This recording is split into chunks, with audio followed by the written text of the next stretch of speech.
Tu as fait ta recherche de produit, ça y est.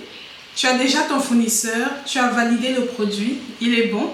Et maintenant, tu voudrais savoir comment envoyer tes articles à l'entrepôt d'Amazon. C'est le but de cette vidéo.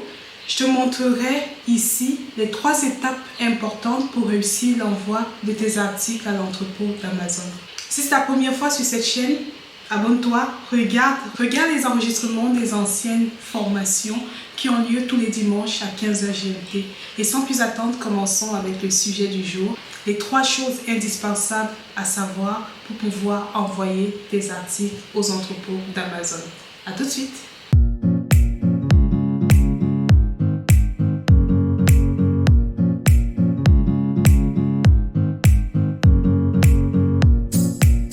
La première chose dont tu auras besoin pour envoyer tes articles aux entrepôts d'Amazon, c'est de cliquer, de t'abonner. Oui, t'abonner sur cette chaîne, c'est la garantie pour pouvoir envoyer tes produits à l'entrepôt d'Amazon.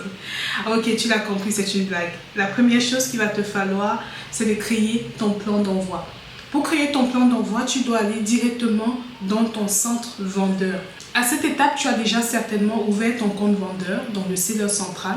Il faut que tu ailles dans le seller central. Et pour créer ton plan d'envoi, tu auras besoin d'un certain nombre d'informations. Avant de commencer, assure-toi d'avoir le nombre de cartons que tu veux envoyer à l'entrepôt d'Amazon. Savoir exactement combien d'articles il y a dans chaque carton. Est-ce que c'est des articles, les mêmes articles 50 fois ou alors est-ce que c'est des articles séparés? Savoir exactement les dimensions et le poids de chaque carton, mais aussi de chaque article que tu veux envoyer aux entrepôts d'Amazon. Une fois que tu as toutes ces informations, tu vas sur la fiche de produit, ton listing que tu as déjà créé, pour pouvoir créer ton plan d'envoi lié à cette fiche de produit.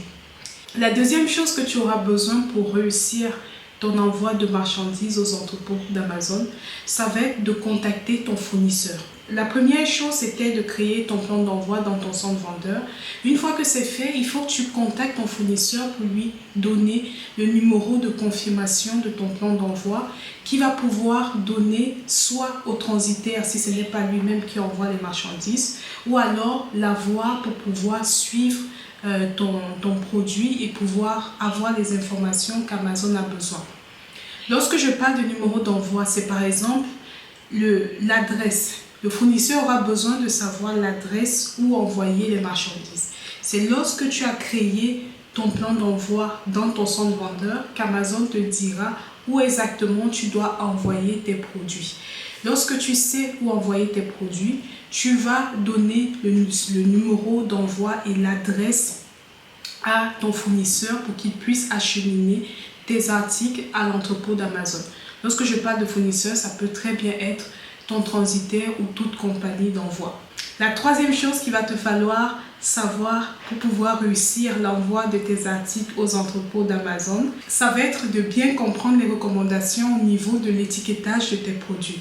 En créant ton plan d'envoi, tu vas avoir plusieurs étiquettes, certaines à mettre sur le produit même, le FNSKU, d'autres à mettre sur le carton qui va servir à transporter tous tes produits. Et si tu décides de mettre tous ces cartons sur une palette, tu auras aussi une étiquette qui va être propre à la palette.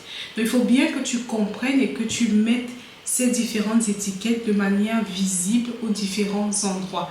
Une fois que tu as tout ça, télécharger tes étiquettes, que tu les envoies au fournisseur qui les met, ou si c'est toi-même qui le fais, tu le mets toi-même sur tes produits ou sur tes cartons, tu es prêt pour pouvoir envoyer tes articles aux entrepôts d'Amazon. J'espère que tu as aimé cette vidéo. Retrouve-moi dimanche 15h GMT pour la formation gratuite sur le e-commerce. À bientôt!